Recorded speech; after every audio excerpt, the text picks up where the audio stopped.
Ekdom ba yun? Ekdom ba yun?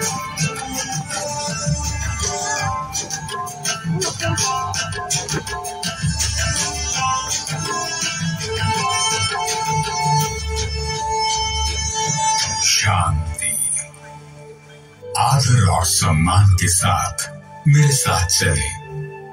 मैं आपको ले आया हूँ 15वीं शताब्दी के त्रिपुरा में, और ये है महाराजा धर्ममाणिक्य प्रथम का राज दरबार।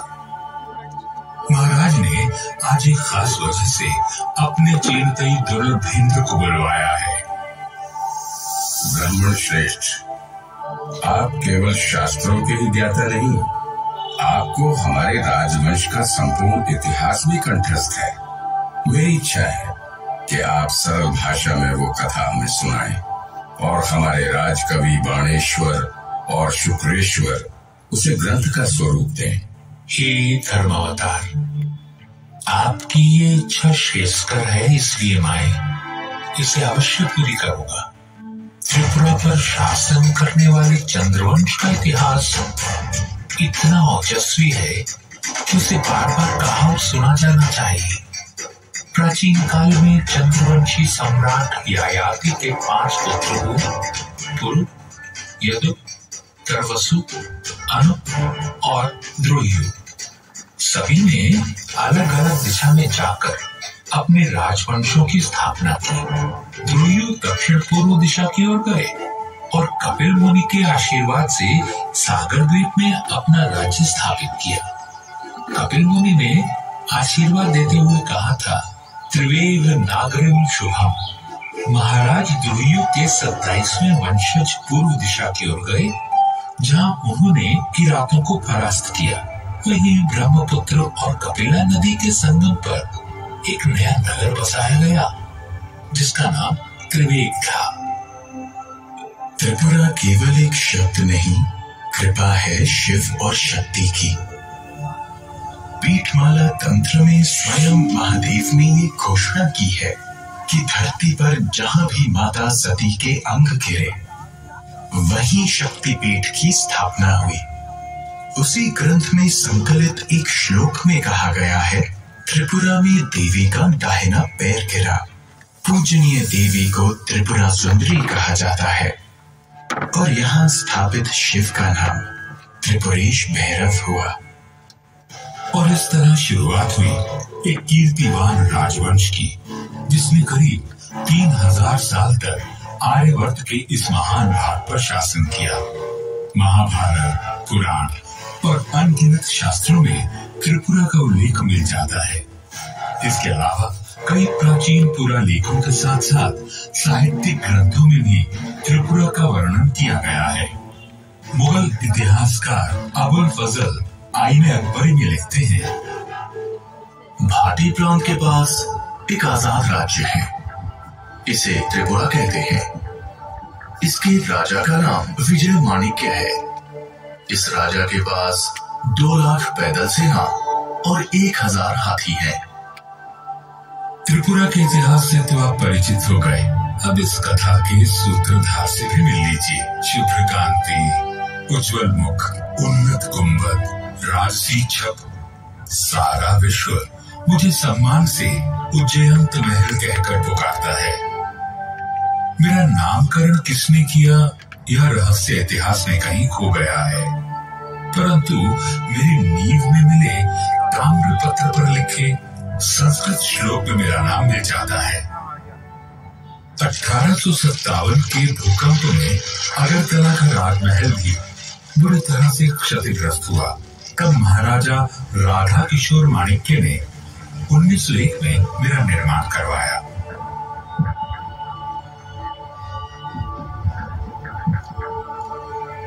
मेरी इमारत में रोमन और मुगल कला का मिश्रण देखा जा सकता है।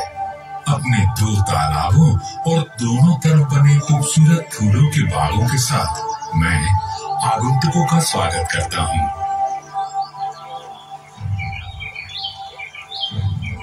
यहाँ के पर्वत त्रिपुरा वासियों के अदम्य स्वभाव के चिन्ह हैं। नदियाँ जैसे कला और संस्कृति की अविरल धारा का प्रतिबिंब। यहाँ के उदार जंगल जीवन को आश्रय देते हैं और यहाँ की प्राकृतिक सुंदरता वैदिक कवियों की कल्पना से अद्भुत है।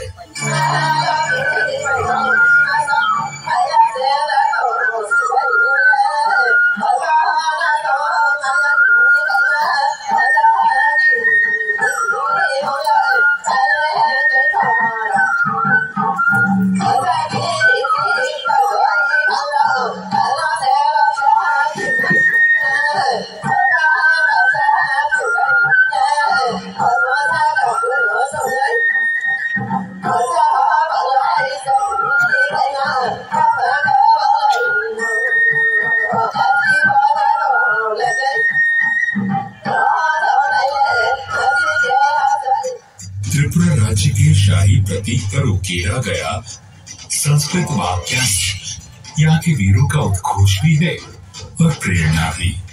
किल विदुर वीरता सार में कम, वीरता से अधिक आवश्यक और कुछ भी नहीं। ऐसे महान आदर्श वाले वीरों की भूमि पर शिव और शक्ति परोक्ष रूप में बसते हैं, तो धर्म यहाँ के नरेशों के रूप में प्रत्यक्ष अवतार लेता रहा। यहाँ 184 शूरवीर धर्मावतार राजाओं ने राज किया। वे संघर्ष के लिए सदा प्रस्तुत रहे और बलिदान के लिए सदैव तत्पर। त्रिपुरा के प्रथम नरेश से लेकर अंतिम शासक ने अपना सर्वस्व देकर इस परंपरा का निर्वाह किया।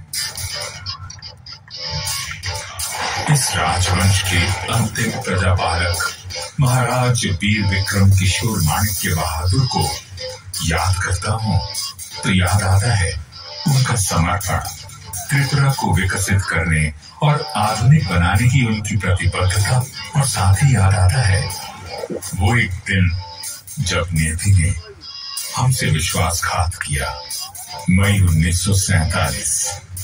भारत की स्वतंत्रता अब केवल 3 महीने की दूरी पर थी। भारी अनिश्चितता का समय था। देश की तरह ही राज्य में भी विघटनकारी शक्तियां सर उठा रही थी, परंतु महाराज का आश्रय था, सो जनता निश्चित थी। अपने कर्तव्य के प्रति सजग महाराज वीर विक्रम हर गतिविधि पर नजर रखे थे, पर इस बीच रोग ने उन्हें आ घेरा। देखते ही देखते उनकी तबीयत बिगड़ने लगी। अफरा तफरी में कोलकाता के प्रसिद्ध डॉक्टर को बुलवाया गया।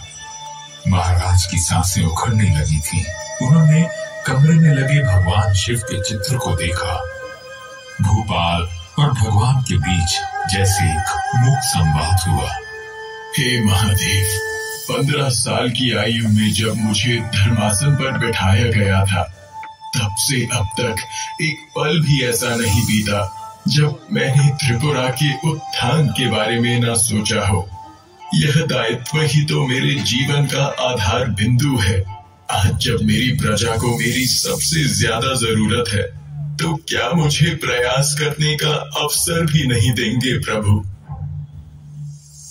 मन पर ये बोझ लिए 17 मई 1947 के दिन महाराज का देहांत हो गया। धर्म का पार्थिव स्वरूप लुप्त होते ही अधर्म का तमस बढ़ने लगा। जो बात पहले दबी जबान में कही जा रही थी, वो अब सड़कों पर गुर्राते नारों में सुनाई देने लगी।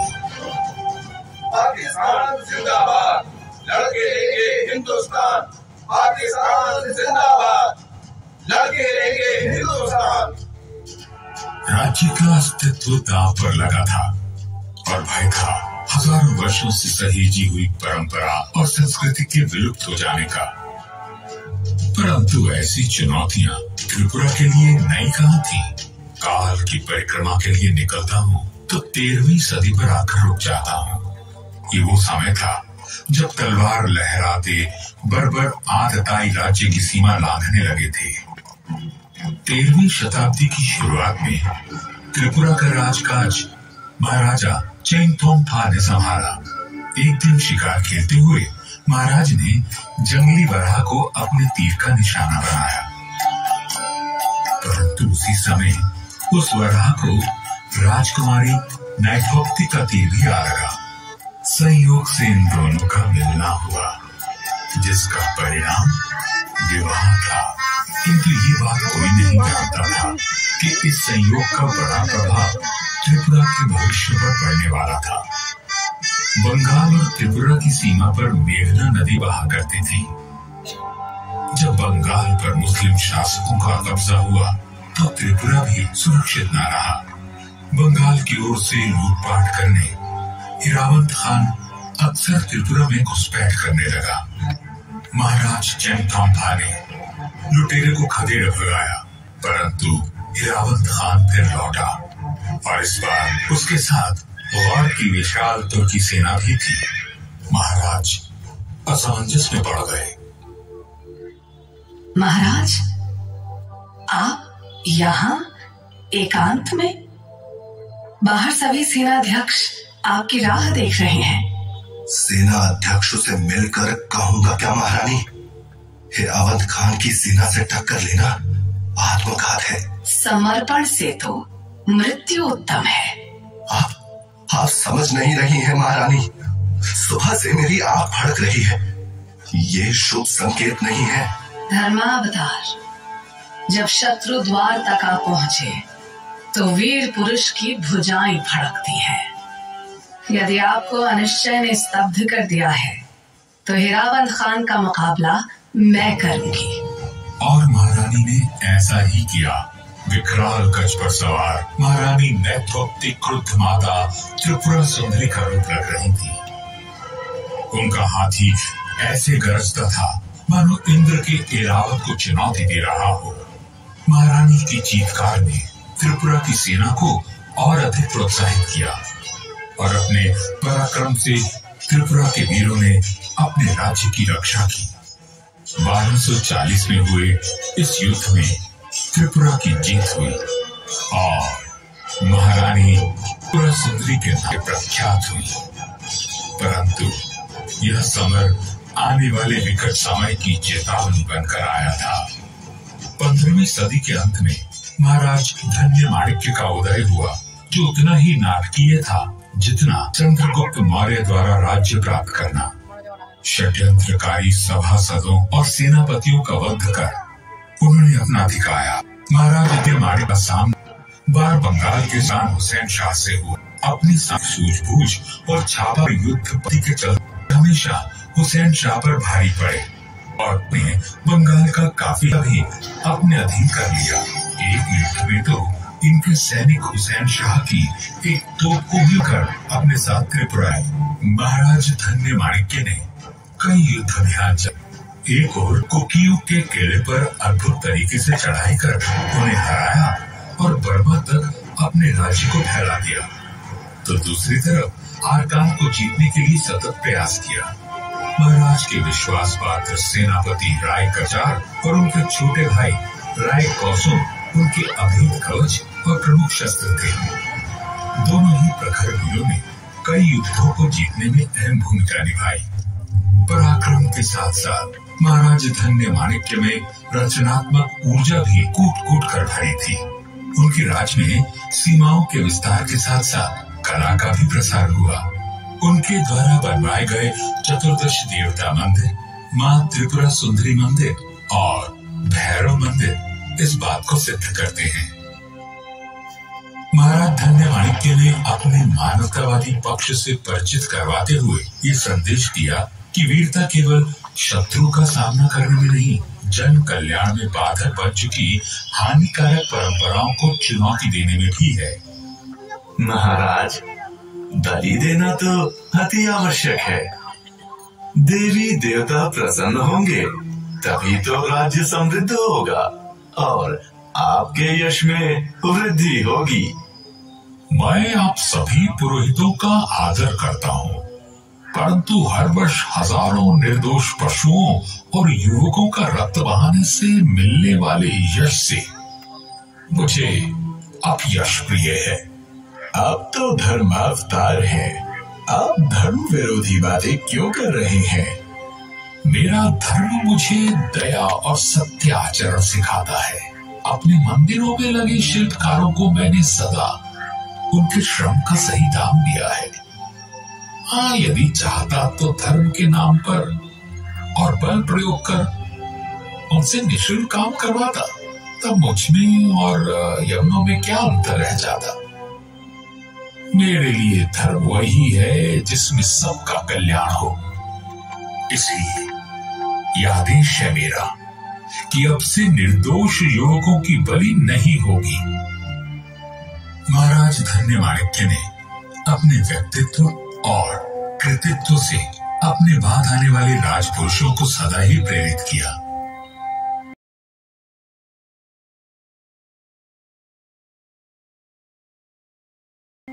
हमेशा भारी रहा, परंतु अपनी कूटनीति से अंग्रेज अपनी पकड़ मजबूत करते गए।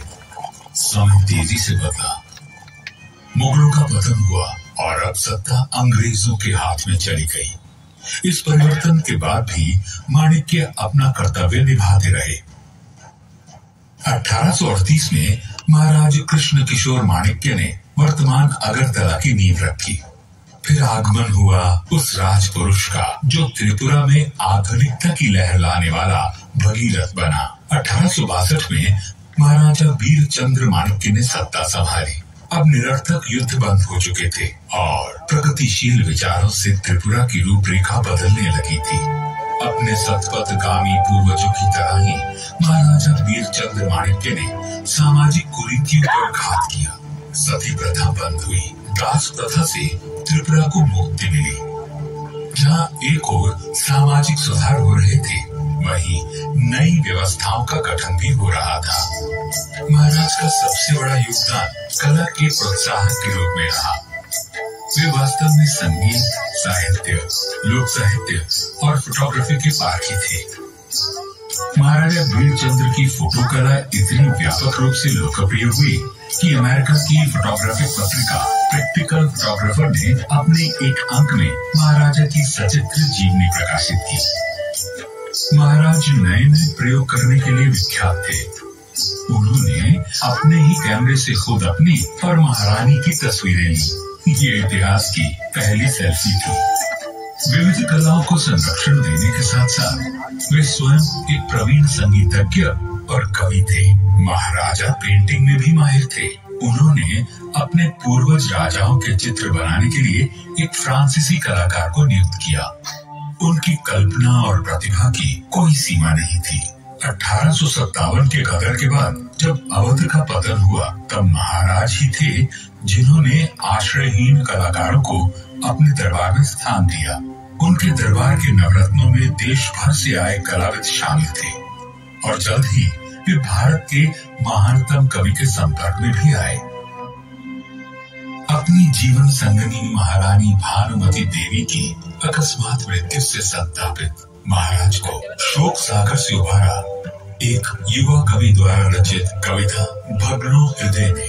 उस प्रतिभावान परंतु अनजान कवि का नाम था रविंद्रनाथ टैगोर। इस घटना के बाद से त्रिपुरा के राज परिवार और टैगोर में एक अटूट संबंध बन गया।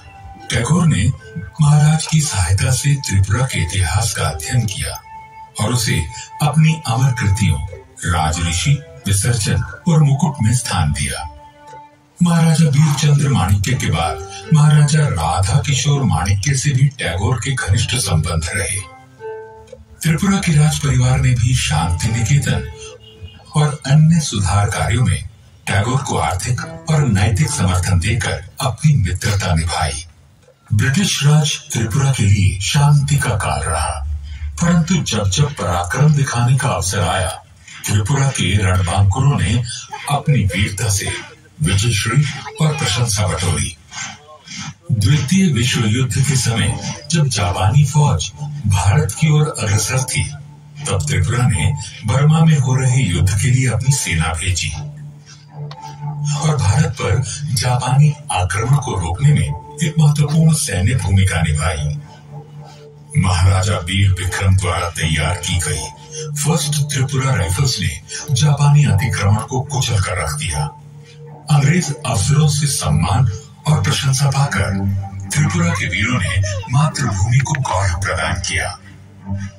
उच्च आदर्शों और महान नरेशों वाला माणिक्य राजवंश कभी भी अपने राजधर्म से विमुख नहीं हुआ, परंतु हर उज्जवल सूर्य अपनी यात्रा पूरी कर अस्त हो ही जाता है।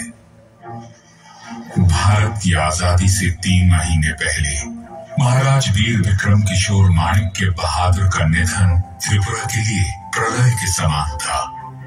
उनके बाद उनके 14 वर्षीय पुत्र महाराजा किरीट विक्रमा किशोर माणिक्य को त्रिपुरा का राजा घोषित किया गया और शासन की बागडोर उनकी माता महारानी कंचन प्रभा महादेवी ने संभाली।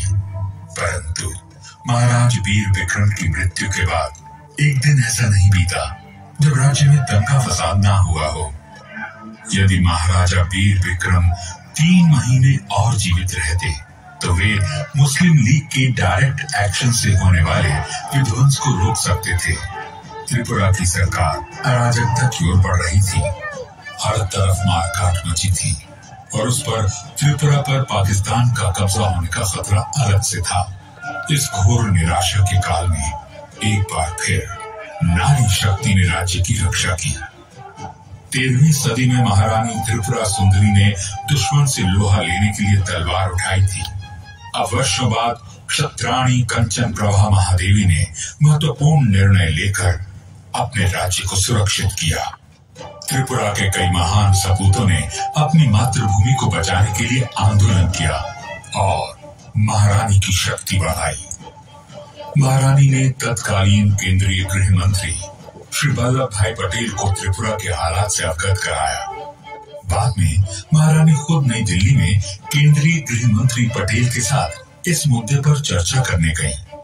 अतिरिक्त बलों को त्रिपुरा भेजा गया और राज्य की स्थिति में सुधार हुआ। 9 सितंबर 1949 को त्रिपुरा विलय समझौते पर महारानी ने हस्ताक्षर किए, जिसके परिणाम स्वरूप त्रिपुरा भारत का पाटसी राज्य बन गया। माणिक्य राजवंश का गौरवशाली राज्यकाल पूर्ण हुआ और त्रिपुरा एक उज्जवल भविष्य की ओर बढ़ चला। आज त्रिपुरा भारत का बेशक तीसरा सबसे छोटा राज्य है, परंतु इसकी परिधि में हजारों वर्षों का प्रेरणादायक इतिहास है, उत्कृष्ट कला है, विस्तृत ज्ञान है और संजोई हुई धरोहर है भारत की संस्कृति की।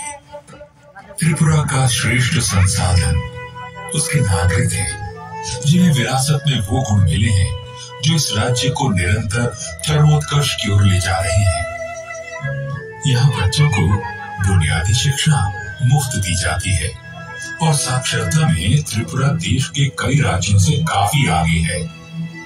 जहाँ एक और इस प्रदेश में प्राकृतिक संसाधनों का अमूल्य भंडार है, वहीं यहाँ के मंदिर, महल और प्राकृतिक सौंदर्य हर वर्ष अनगिनत पर्यटकों को अपनी ओर आकर्षित करते हैं। त्रिपुरा नाम की कागर में संभावनाओं का असीम सागर है। किल विदुर वीरता सार में कम कादश अपने दिल में लिए कर्मठ त्रिपुरावासी अपने राज्य को देश का गौरव बनाने के लिए सतत प्रयासरत हैं। सबकी मंशा बस यही है, ओजस्वी त्रिपुरा, तेजस्वी त्रिपुरा, पूज्यंत त्रिपुरा की युग युगांतर तक जय हो।